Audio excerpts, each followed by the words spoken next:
Olá, pessoal! Sejam bem-vindos de volta a esse canal que fala sobre museus, história e o século XIX. Hoje nós vamos visitar o Palácio da Fronteira aqui em Lisboa. Claro que eu pensei, por que fazer um vídeo sobre um local, uma temática ou um assunto já abordado pelo Paulo Resutti e pela Cláudia Witt, os dois juntos ainda por cima, lá no canal do Paulo, A História Não Contada. Por sinal, o link do vídeo está aqui em cima, se vocês quiserem ver. Bom, eu acho que eu estaria só chovendo no molhado. O Paulo filmou a Cláudia fazendo a visita guiada pelo jardim e ela sabe muito. Um palácio que também já foi mostrado pela B6 Lux, que é um canal profissional mesmo, com equipe de filmagem, edição bem feita, com uma apresentadora toda linda e classuda, a Daniela Assis. Por sinal, o B6 Lux conseguiu até uma proeza que o Resutti e a Cláudia não conseguiram. A Daniela filmou o palácio por dentro, o que não é permitido, né? A menos que você peça algum tipo de autorização especial ou até mesmo pague por isso. Se vocês quiserem ver o vídeo dela, o link também tá aqui em cima, tá? E eu vou deixar esses dois links tanto aqui em cima quanto lá embaixo na descrição do vídeo. Bom, mas como já me disse o próprio Paulo, não há o menor problema em repetir assuntos. As pessoas, quando gostam da gente, quando gostam do nosso olhar ou do nosso tipo de narrativa, elas querem ouvir aquela história da nossa boca. E eu, como historiadora, também sei que nenhum assunto está esgotado. Nenhum livro, nenhum vídeo é definitivo. Sempre algo mais, ou mesmo o que já tenha sido dito, pode ser novamente apresentado por outro ângulo. E no mais, ainda que eu venha chover aqui no molhado, ao menos serve para vocês conhecerem o canal B6 Lux, que apresenta os pontos turísticos e culturais de Lisboa de forma profissional, com equipamento profissional e também editado profissionalmente, ou seja, com imagens belíssimas e não essas coisas tremidas que vocês veem aqui no meu canal, tá certo? Ou, caso alguém ainda não conheça o Paulo Resutti, o que eu duvido muito, então chegou a hora de conhecer, né, gente? Paulo Resutti, autor de vários livros e dono do canal A História Não Contada. Vou deixar todos os links aqui para vocês seguirem essas pessoas. Ele sozinho já é maravilhoso e junto com a Cláudia, os dois se tornam um megazord do conhecimento e da divulgação histórica.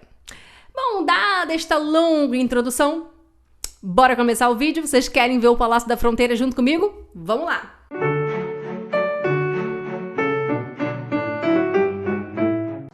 Pessoal, a visita aqui nessa casa, ela é guiada e ela tem horários fixos, você não pode chegar aqui em qualquer horário para visitar. E tem alguns dias que não abre, inclusive eu acho que finais de semana não abre. Por que tudo isso? Porque a família dos Marqueses da Fronteira ainda moram aqui dentro. Isso aqui não é um prédio público, isso aqui é um prédio privado, tá? Os herdeiros ainda moram aqui dentro. Ele informou que é um cara de 37 anos, que é o 15º Marquês da Fronteira ou coisa do tipo, ele e os filhos dele, tá? As crianças. Eu fico até imaginando meus filhos morando aqui com esse quintalzinho básico. Bom, gente, outra coisa que também não pode é bater foto lá dentro, nem filmar lá dentro. Eu vou chorar muito. Eu não pude filmar lá dentro pra vocês, porque ele não deixa, ele fica lá o tempo todo, eu não queria passar vergonha. Mas eu vou tentar encontrar fotos pra vocês pra mostrar, porque a casa é maravilhosa. A casa é do século XVII, foi construída pelo primeiro Marquês da Fronteira, inicialmente como um pavilhão de caça. Ele falou que a casa é de mais ou menos 1662, 1665, quando começou, e terminou lá pela década de 70, ele disse que demorou uns 10 anos para ser feita. Bom, então vamos lá. O Palácio da Fronteira é significativo para a história e a arte portuguesa, sobretudo pelo período em que foi construído, por quem foi construído e por seus azulejos antigos. Ele foi construído pelos idos da década de 1660, lá no século XVII, gente. É antigo, anterior ao terremoto de Lisboa, em São Domingos de Benfica, que na época era uma área rural próxima a Lisboa. Primeiro ele foi construído como pavilhão de caça de um nobre, que se chamava João de Mascarenhas, o segundo conde da Torre, e que, posteriormente, em 1670, ele ganharia também o título de Marquês da Fronteira, como recompensa pelos seus feitos militares nas guerras de restauração da independência portuguesa. Então espera, É muito assunto. União Ibérica e depois guerras de restauração da independência portuguesa, pavilhão de caça na área rural de Lisboa, terremoto. Bom, vamos ver por partes. Gente, o que se considerava cidade de Lisboa mesmo, tipo zona central, lá nos idos do século XVII, ou seja, nos 1600, era a região do Chiado, do Bairro Alto, de Alfama. Gente, é aquela zona que hoje é centro histórico, aquele centro mais turístico que pode existir. E o segundo conde da Torre, o João de Mascarenhas, tinha uma casa no Chiado. Só que os nobres também costumavam ter pavilhões de caça nas redondezas da cidade. E o João de Mascarenhas construiu seu pavilhão de caça no alto de uma colina, zona rural na época, como eu falei, na área de São Domingos de Benfica. Agora, o que é um pavilhão de caça, se não uma construção mais modesta que um castelo ou um palácio de verdade? E normalmente, né, gente, um pavilhão de caça é para ser usado nos meses de verão, no máximo no outono. Pois eles não costumavam, assim, ter muito conforto como lareiras para aquecer no inverno ou mesmo muitas divisões de cômodos. Vocês estão vendo aí nas imagens alguns pavilhões de caça pela Europa e devem estar se perguntando: nossa, modesto? O que é luxo para você, então? Parece um castelinho, é verdade, gente. Eu sei que pra gente parece um castelinho. E o próprio Palácio de Versalhes também começou como um pavilhão de caça um dia. Olha só que fofo. E depois ele foi gradualmente se transformando nesse desbunde aqui, né? É que a modéstia ou a riqueza de um pavilhão de caça vai depender do quanto o nobre, dono daquele local, vai querer investir ali. Então, embora o Palácio da Fronteira que você vê hoje não seja exatamente o pavilhão de caça lá do século XVII, porque muitas coisas mudaram ou foram acrescentadas durante a passagem dos séculos, podemos sim dizer que o pavilhão de caça do tal João de Mascarenhas já nasceu incrível, sobretudo em ornamentação do seu jardim, repletos de fontes com água limpa jorrando e um lago artificial, numa época em que o acesso à água era puro luxo, e por outras características, como os azulejos, que ainda estão lá. São muitos os azulejos, mais uma vez passando por diferentes períodos da história desse palácio e da própria história de Portugal com a azulejaria. Mas saiba que se você quiser ver azulejos do século XVII, gente, são os 1600. Além do próprio Museu do Azulejo, você também os encontra no Palácio da Fronteira. Algumas observações devem ser feitas sobre os azulejos em geral e sobre esses azulejos específicos. Primeiro, vocês sabem que a técnica da azulejaria nasceu no Oriente. Alguns comentam até que teria nascido no próprio Egito. Mas o fato é de que ela já era comum no mundo árabe no século VIII, os anos 700. Sim, gente, não era nem ano 1000 ainda, eram os anos 700. Período em que a Europa estava vivendo a sua alta Idade Média. Pois bem, o azulejo foi introduzido na Península Ibérica justamente no século VIII, quando os árabes dominaram a região. Acredito que vocês lembrem disso da escola, de que Espanha e Portugal já foram domínios muçulmanos por longos séculos. E, obviamente, isso impactou sua língua, arquitetura, alimentação, enfim, sua cultura, deixando marcas até hoje, como os azulejos. Os azulejos mais antigos da Península Ibérica vieram do Oriente. Mas depois, com o tempo, eles passaram a ser feitos na própria Península Ibérica. Primeiro na Espanha e só depois em Portugal. O vocábulo azulejo provém do árabe al-zulaik, que significa pequena pedra polida.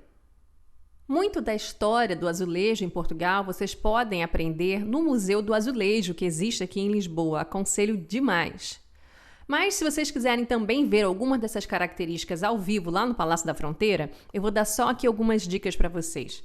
Assim como os azulejos árabes eram de várias cores, tinha verde, amarelo, vermelho, era extremamente colorido, e a gente viu isso inclusive quando eu visitei o Museu Calouste Gulbenkian. Os azulejos em Portugal do século XVII, e alguns deles a gente encontra no Palácio da Fronteira, eles também tinham várias cores. Então, se você for visitar o palácio e você encontrar no jardim, sobretudo, alguns azulejos ainda com amarelo, com vermelho, com marrom. Saiba que são os azulejos mais antigos desse palácio, do início dos 1600. Acontece, gente, que a vinda da cerâmica chinesa para Portugal, e vocês sabem que Portugal, né, em seu período de dominação marítima do mundo, chegou inclusive na China e no Japão. Então, a cerâmica do Oriente, como da China, do Japão, chegaram a Portugal. E essa cerâmica chinesa, ela era basicamente de duas cores, que é só o azul e o branco. Então, pessoal, é muito interessante que vocês vão vendo no Palácio da Fronteira essa influência da cerâmica chinesa na azulejaria portuguesa. Então, a princípio, ela é colorida, né, largamente com influência ainda árabe, e depois ela vai ficando tendendo mais ao azul. E na passagem entre esse azulejo colorido para só o azul e branco, a gente ainda tem os azulejos intermediários, que são aqueles que têm azul, branco e verde. Olha que o verde se aproxima bastante do azul, então já é essa tendência de que o azulejo vai ficar todo só azul e branco. E em algumas áreas desse palácio você também encontra esses azulejos, né, dessa passagem em que você encontra o azul, branco e o verde. Sobretudo usava-se o verde em figuras que você queria destacar. Então ele era mais azul e branco e até um pouco difícil de você encontrar o verde. Só quando você chega assim, aí você vê que certas figuras mais importantes do desenho estão em verde. Então, por exemplo, dentro desse palácio existe uma sala enorme, que é a Sala da Batalha das Guerras de Restauração da Independência Portuguesa, em que justamente o João de Mascarenhas, ou seja, esse Marquês da Fronteira, esse primeiro Marquês da Fronteira, ele é representado na cor verde para se destacar um pouco ali entre o azul e o branco, até porque as cenas da batalha são enormes, os combatentes são inúmeros, e para você conseguir identificar o dono da casa, o João de Mascarenhas, aí eles tentaram colocar numa cor diferente para ficar um pouco mais fácil de identificar. Agora, nós estamos aqui falando sobre restauração da independência portuguesa e vocês devem estar assim, gente, o que foi isso? Quando foi isso? Que história é essa? Vamos lá, pessoal. Vocês lembram da União Ibérica, que vocês aprenderam isso na escola? Foi um problema de sucessão do trono em Portugal, né? O rei de Portugal não tinha descendente direto a quem passar a coroa. Isso gerou uma crise danada, inclusive porque alguns de seus parentes eram reis em outros lugares, então o rei da Espanha era parente seu. E houve um acordo, né? Muitas brigas e também um acordo para que houvesse, então, a união desses dois países sob a mesma coroa, né? A coroa do rei Filipe da Espanha. Então, Portugal, a gente pode dizer que Portugal foi anexado na Espanha. E isso foi muito ruim para as relações internacionais de Portugal, porque as colônias desses dois países também foram unificadas, né? Então, o Brasil, por exemplo, estava sob a coroa espanhola nesse período. E Portugal, então, acabou herdando nessa história os inimigos da Espanha. Vocês lembram que a Espanha estava em guerra com a Holanda? Então, o que aconteceu? Uma das coisas que aconteceu foi a invasão do Nordeste brasileiro pelos holandeses. E é daí que vem o domínio holandês na cidade de Recife, por exemplo, Maurício de Nassau. Bom, então essa União Ibérica ela durou de 1580 até 1640. Tá? É quando a gente costuma dizer que termina a União Ibérica. Só que ela não termina assim, cortaram uma fita e terminou a União Ibérica. Não, houve guerra. E, na verdade, foram 28 anos de guerra. Até que finalmente foi assinado o Tratado de Lisboa em 1668. Então, né, foi de 1640 até 1668. E o tal do João de Mascarenhas foi um dos nobres, ele nessa época ele era o segundo conde da Torre, foi um dos nobres que lutou ao lado de Portugal para que Portugal recuperasse a sua independência. A Cláudia Witt, inclusive, fala no vídeo que ela fez com Paulo Resutti que essa família Mascarenhas ela sempre esteve do lado certo. Depois a gente vê mais pra frente que outros momentos foram esses. Então, gente, foi pela participação do João de Mascarenhas, segundo conde da Torre, nessas guerras, inclusive participação importante, né? Ele liderou batalhas em que Portugal conseguiu vencer essas batalhas. Ele acabou recebendo, em 1670, o título de Marquês da Fronteira. Aí você fica aí, por que fronteira? É justamente porque a maior parte dessas batalhas com a Espanha eram lá na área da fronteira, né? Ou seja, não era aqui perto do mar, do Atlântico, era na fronteira com a Espanha, mais para dentro de Portugal. Por isso que ele recebe esse título de Marquês da Fronteira. Ele é o primeiro Marquês da Fronteira. E depois os seus descendentes vão ganhando o título de segundo, terceiro, quarto, quinto. Se eu não me engano, hoje em dia nós estamos no... Hoje em dia que não existe monarquia, né, pessoal? Mas eles gostam de manter os títulos. Hoje em dia nós estamos, eu acho, no 15º Marquês da Fronteira. Que mora nessa casa, tá, pessoal? Até hoje é propriedade privada. E é por causa disso, inclusive, que existe dentro desse Palácio da Fronteira uma grande sala que eu falei para vocês aqui anteriormente, que é a sala dessas batalhas das guerras de independência de Portugal. Batalha em que, dos azulejos, existe um grande painel de azulejo que faz, né, ela circunda a sala como um todo. O Marquês da Fronteira está lá em destaque nesse desenho, e eu falei vocês em destaque, inclusive na cor verde, né? O painel é quase todo em azul e branco, azulejo azul e branco, mas algumas pessoas importantes estão já em verde para poder mostrar o destaque. E esse pavilhão de caça, se vocês forem ver as datas que eu estou aqui falando, falei que as guerras de independência foram de 1640 até 1668, e como eu falei para vocês que o palácio começa a ser construído justamente nessa década de 60, ainda começou, né, melhor, esse pavilhão de caça, né, que a princípio ele era pavilhão de caça.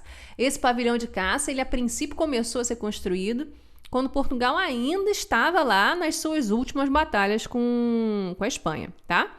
E como Marquês da Fronteira, né, o cara que veio ganhar o título de Marquês da Fronteira por causa dessas batalhas, digamos que ele foi testemunha ocular e também viu muitos relatos, ele deve ter ditado, inclusive, né, para os artistas, ou melhor, na época diziam que eram artesãos ainda que faziam esses azulejos, deve ter dito como foram as batalhas para que o desenho fosse feito. E esse pavilhão de caça terminou de ser construído por volta de uns 10 anos depois, né, da década de 1670, o pavilhão de caça já estava pronto. Agora, é muito interessante que a gente olhe também os azulejos lá de fora, né, do jardim, porque a gente sabe que em Portugal, grande parte do luxo e das decorações, elas eram feitas em recintos religiosos e com temáticas religiosas, né? Só que o Marquês da Fronteira, ele vai fazer esse pavilhão de caça seu, que não tem nada de religioso, inclusive com muita ornamentação, com a temática da ornamentação, é muito profana, inclusive, né? Não tem nada de religiosa. Ele vai falar assim, olha, gente, olha esses azulejos do jardim. São várias cenas de banquete, de festas, de pessoas se divertindo, né? E, inclusive, há muita presença de figuras marítimas, marinhas, sobretudo sereias e sereios. Já gostei dessa cara, porque a minha vida também é adorar sereias, né? Inclusive, eu até reparei, eu tenho até vergonha de mostrar isso aqui para vocês, mas reparei, inclusive, que as partes íntimas dos sereios e sereias ficam aparecendo, entendeu? E, inclusive, tem uma sereia junto com um sereio e ela tá dando um tapinha na bunda do sereio, então o negócio estava animado ali, né? E isso, gente, em pleno século XVII, né? Num Portugal extremamente religioso, que, como eu falei para vocês, grande parte da riqueza, das ornamentações, vão para recintos religiosos, sejam conventos ou igrejas ou palácios episcopais que existam em Portugal. Muito bem, então com o passar dos anos, esse pavilhão de caça foi sendo usado pela família Mascarenhas, primeiro por esse primeiro Marquês da Fronteira e depois pelos outros, né? Lá de 1670 até que em 1755 acontece um evento traumático na cidade de Lisboa, que é o Grande Terremoto de Lisboa, 1755, pessoal. Naquela época ainda não tinha sismólogo, um aparelho sísmico para poder medir enquanto foi esse terremoto, mas pelos relatos do que caiu e como caiu e do que causou na cidade, o pessoal hoje em dia acha que pode ter sido próximo de 9, na escala Richter, né, de sismologia, e é um dos abalos sísmicos mais fortes assim que já foi documentado, né, enquanto a população humana habita esse planeta, porque obviamente que no início do planeta Terra, já voltando aí, né, milhões de anos para trás, os terremotos foram muito, muito, muito intensos. Mas eu digo assim, a humanidade aqui presente, né, pessoal, e já nessa época moderna, em que a gente tem relatos por escrito do que aconteceu, esse evento deve ter sido um dos mais fortes, tá? O terremoto de Lisboa. Ele aconteceu no mar, não foi exatamente na cidade de Lisboa, aconteceu no mar, mas muito próximo de Portugal, né? Na fenda, na falha geológica. E o que aconteceu foi um terremoto muito forte, que abalou Lisboa. Como eu falei para vocês, a cidade era basicamente ali a zona do Chiado, Alfama, Bairro Alto, aquela região ali da zona histórica. E o que aconteceu foi que inúmeros prédios ruíram, caíram, e quem conseguiu se salvar desses prédios saiu correndo ali para aquela região que hoje a gente chama de Praça do Comércio, né, que fica bem na frente do Tejo. Eu imagino que o pessoal deva ter chegado ali na praça assim, esbaforido e com a mão no coração. Assim, do tipo, nossa, eu vi fulano que não conseguiu sair de dentro de casa, eu vi que a pedra caiu na cabeça de Beltrano, a igreja ruiu e a casa de fulano caiu e eu saí correndo, eu consegui sair antes, e imagina os relatos.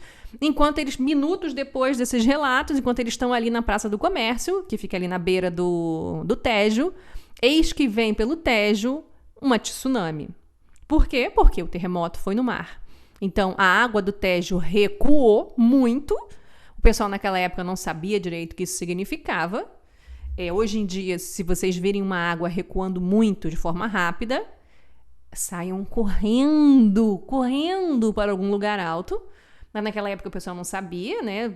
Parecia tudo coisa de Deus. Primeiro terremoto e depois a água do Tejo sumiu. E depois ela veio num grande paredão de água. Eu acho que foram 2 ondas muito imensas.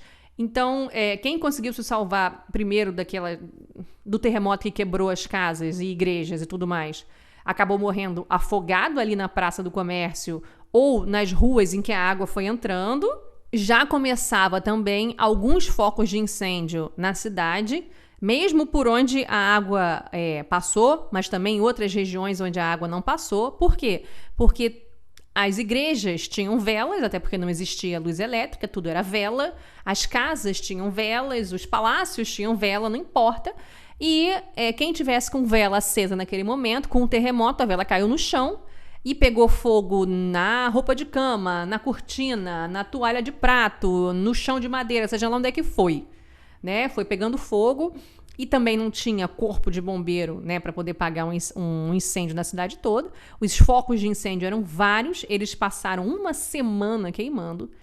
A gente acredita que por volta de 90% da população de Lisboa morreu nesses eventos. Ou foi do abalo sísmico mesmo, ou foi do maremoto, ou foram dos incêndios. Não falo nem de morrer queimado, eu estou falando de morrer com a fumaça, né? Vocês sabem que incêndio basicamente se morre primeiro pela intoxicação da fumaça. E naquela época também as pessoas... Vocês lembram daquela Boate Kiss? Vocês lembram que algumas pessoas saíram vivas de dentro da Boate Kiss e depois lá fora na rua ficaram tentando quebrar a parede, quem é que lembra disso? E pelo buraco na parede que estavam tentando quebrar para poder soltar as pessoas, vinha saindo uma fumaça e gente que estava ali na rua, já vivo, já salvo, foi respirando essa fumaça ao tentar quebrar a parede. Até porque ali a fumaça era ainda mais tóxica, porque os materiais dentro da Boate Kiss eram realmente tóxicos, né? Mas qualquer fumaça quente danifica as suas vias aéreas por dentro, tá? Pessoas que estavam na rua acabaram morrendo. Então vocês podem imaginar o que aconteceu em Lisboa, as pessoas que não faziam noção dessa questão da fumaça, que tentaram ou salvar a igreja ou salvar alguém e acabaram morrendo intoxicadas ou com queimaduras de suas vias aéreas internas, né? Então por que eu falei tudo isso sobre o terremoto de Lisboa? Porque a casa da família Mascarenhas já não era mais, né? O João de Mascarenhas não era mais vivo, né, gente? Mas é da família, né? Dos herdeiros, né? Os próximos da fronteira. Essa casa no Chiado, ela foi destruída. E aí eles resolveram, então, morar nesse seu pavilhão de caça. E foi aí que muitas obras de modificação desse pavilhão de caça foram feitas porque, como eu falei para vocês, o pavilhão de caça era para ser usado no verão, no máximo no outono.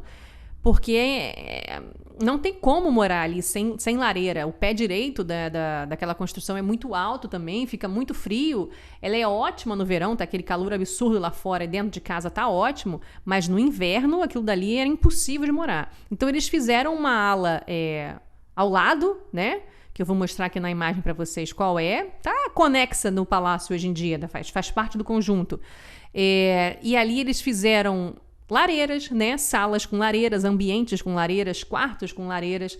E além disso também fizeram algumas salas menores do que, por exemplo, essa sala que eu falei para vocês das batalhas da restauração, né? Da independência portuguesa. Porque quanto maior a sala, mais difícil de aquecer, né? Então eles fizeram esses cômodos um pouco menores e com lareira, que era justamente para ter mais conforto, e começaram a morar ali no Palácio da Fronteira. Então, desde 1755, esse Palácio da Fronteira é habitado, de fato habitado no verão, na primavera, no outono, no inverno, pela família Mascarenhas. Não pela família como um todo, mas sempre pelos descendentes, né, os primogênitos daquele que detém o título de Marquês da Fronteira. Vamos voltar agora a falar sobre o jardim desse palácio. Queria comentar com vocês sobre a Galeria dos Reis. Gente, essa galeria, ela é um espaço alto que fica sobre um lago. E essa galeria, ela tem nichos, ela é toda forrada de azulejos azuis. Ao longo desse grande paredão de azulejos, existem nichos, e dentro desses nichos tem bustos de vários reis de Portugal, por isso que ela se chama a Galeria dos Reis. Vai desde o primeiro rei de Portugal, né, o Afonso Henriques, vai passando por vários reis, obviamente eles omitem, né, já que a casa é de alguém que participou das guerras da restauração da independência, ele omite os 3 reis espanhóis, né, e chega até Dom João VI. E aí depois a família parou de fazer, tá? Depois de Dom João VI, houve outros reis de Portugal, mas eles param ali. E é muito, muito bonito, inclusive no vídeo da Cláudia Witt com o Paulo Resutti, ela fala desses nichos, né? Que eles estão com alguns azulejos mais acobreados, mais dourados em volta do azul, né? Que tem os desenhos de uns pinhos, e ela diz que quando o sol da tarde bate ali, parece que fica tudo dourado, como se fosse tudo feito de ouro, sabe? É muito bonito. É muito interessante que na parte de baixo, bem perto do lago, existem figuras de cavaleiros, né? Mais uma vez feitas, né? São pinturas em azulejo. São grandes cavaleiros, inclusive bem maiores do que os bustos dos reis, e eles ficam lá embaixo como que sustentando os reis. Inclusive, um dos cavaleiros em destaque é o primeiro Marquês da Fronteira, né? O João de Mascarenhas. Ele está lá super em destaque. E por que eles são grandes, esses cavaleiros são grandes? Eles representam nobres, né, de Portugal, os cavaleiros que lutam, né, nessas guerras de independência e que estão sempre ao lado dos reis, e mostra, eles são grandes assim, e os bustos dos reis pequenos, inclusive, para dizer, olha, vocês aí em cima são reis porque nós aqui embaixo existimos, né?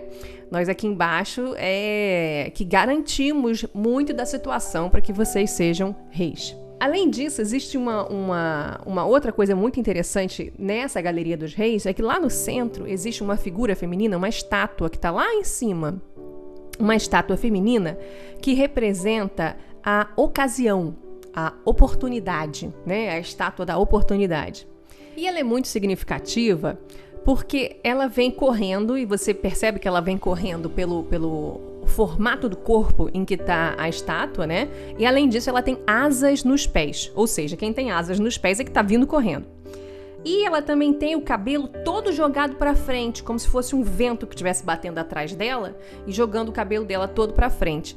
E na mão direita, ela carrega lá em cima, vocês podem ver que a mão dela tá para cima assim, tem uma faca na mão dela, uma faca, tá bem afiada. E o que significa essa figura da ocasião, da oportunidade? Significa que quando a oportunidade chega para você, ela chega correndo em alta velocidade e você precisa agarrar ela de frente. Como assim de frente e por que de frente? É porque como o cabelo dela tá todo jogado para frente, diz a mitologia que você tinha que agarrar ela pelo cabelo. Então você tem que agarrar quando ela passa de frente, porque se você deixar ela passar de costas, ou seja, se você bobeou, deixou passar, sabe quando você fica avaliando um pouco a situação? Ai, não sei se é bom apoiar essa pessoa, não sei se é bom mudar de emprego agora ou não sei se é bom mudar de bairro agora ou não sei. A gente tem sempre dúvidas, né? Porque a ocasião traz uma faca. Ela vem correndo e traz uma faca. Então, às vezes, você fica pensando, será que... Porque, senão, ela te corta o braço, te corta a mão com a faca, se você tentar agarrá-la. Mas, se você esperar um pouco para tentar ver se a ocasião, de fato, é boa de pegá-la ou não vai dar para pegar. Porque ela já passou e o cabelo dela tá todo virado para frente. Então, você tem que ser habilidoso. Você tem que saber agarrar a ocasião quando ela está ainda de frente, ou seja, não pode moscar no tempo, não pode ficar bobeando no tempo, mas mesmo assim você tem que ser habilidoso, porque senão a ocasião te corta. Quem resolveu abrir essa casa, né, para visitação e também fazer uma fundação foi o Fernando de Mascarenhas, né? Obviamente que essa família, ela foi ao longo dos séculos, né, ao longo dos anos, se casando com outras casas, outras famílias nobiliárquicas, né, da Europa como um todo. Então, por exemplo, esse Fernando de Mascarenhas, ele descendia de 3 casas nobiliárquicas, né, a Fronteira, obviamente, a Lorna, que é da Itália, e Távora. Ou seja, houve casamentos com pessoas importantes da Itália e de outras regiões mais. Então foi no final da década de 80, entre 1987 e o início da década de 90, 1991, que foi criada então a Fundação Fronteira e a Lorna. E o palácio foi colocado à visitação. E o que significa essa fundação? Significa, gente, ele não tem só a casa, obviamente. A grande parte da riqueza do Fernando de Mascarenhas, que era o Marquês da Fronteira, aí nessa década de 90, vinha das terras dele.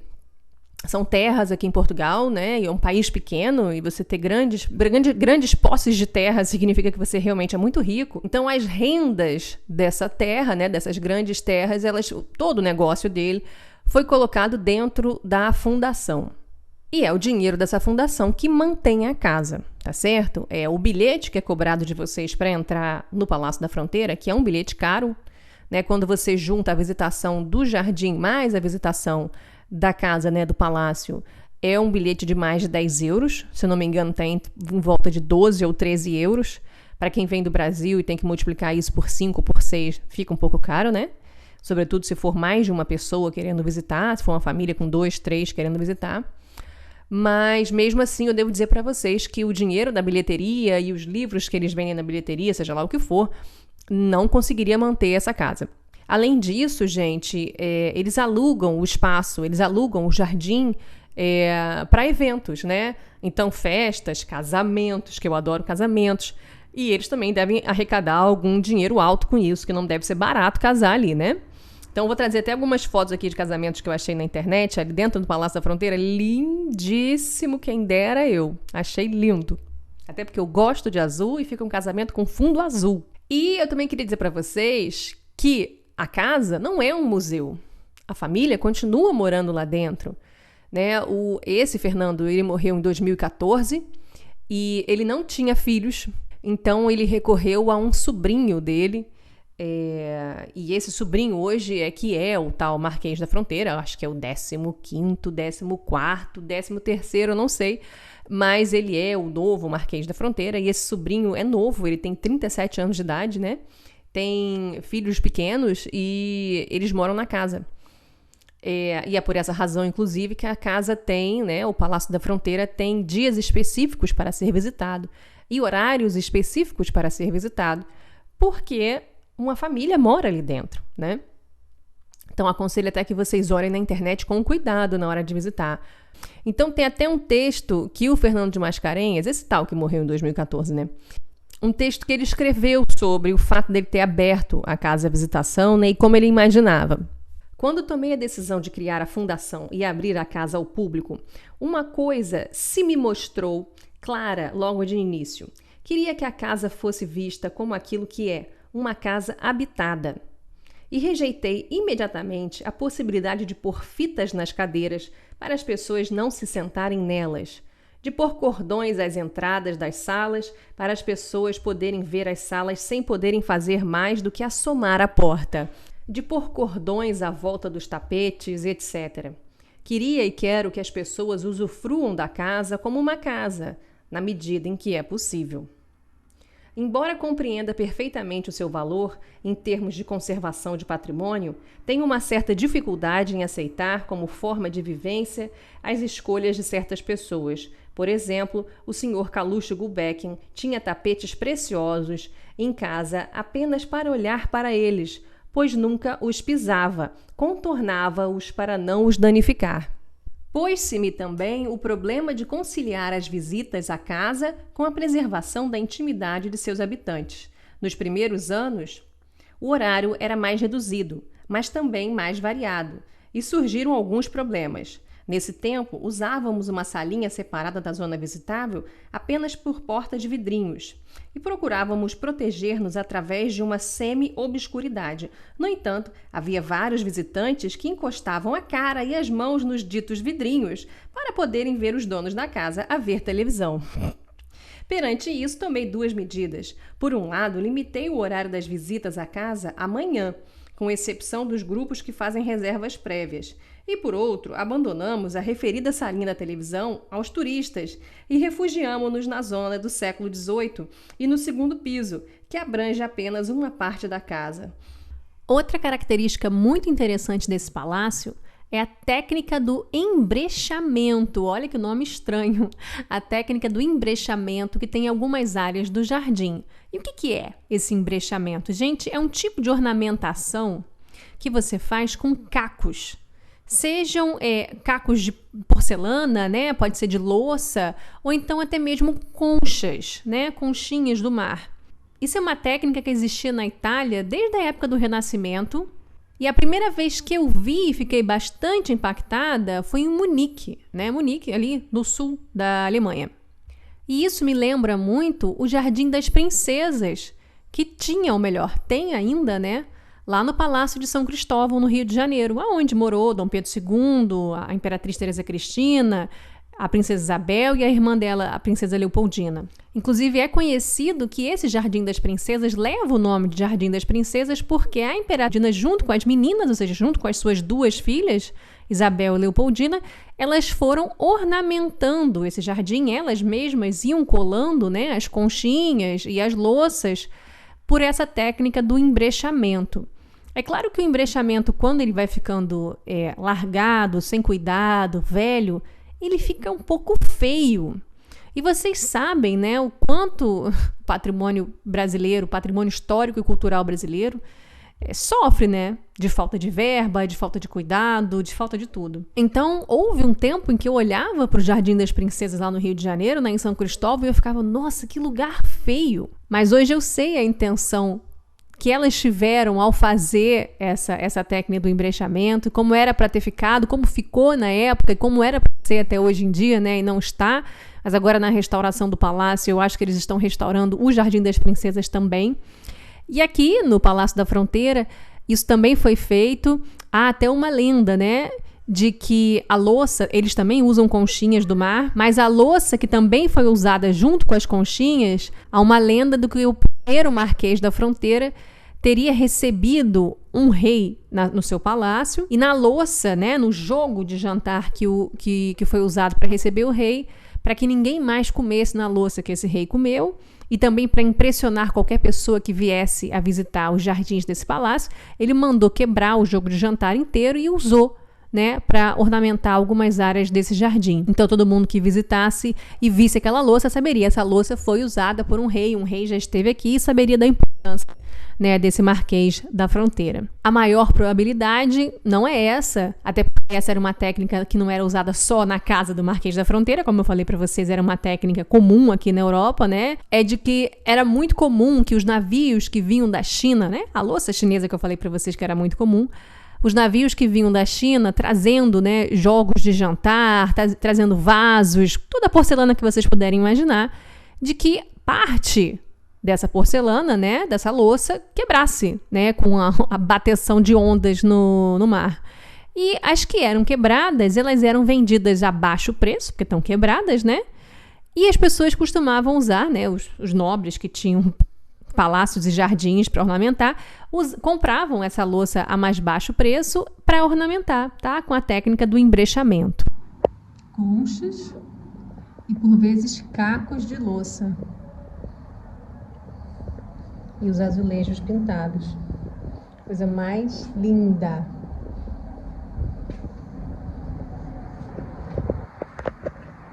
E lá fora o jardim. Eu tô amando tudo isso aqui. Pena que não pode filmar nem bater foto lá dentro.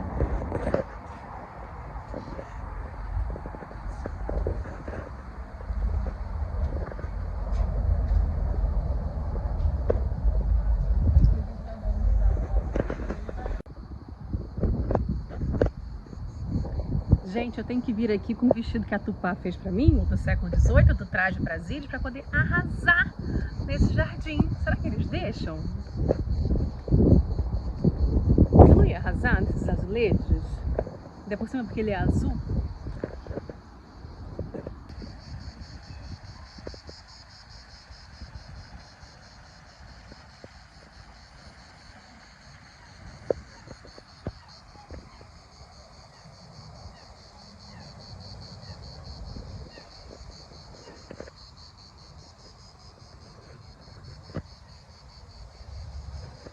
Que lugar lindo, hein, gente? Olha, vale demais a visita de vocês se vocês estiverem aqui em Lisboa.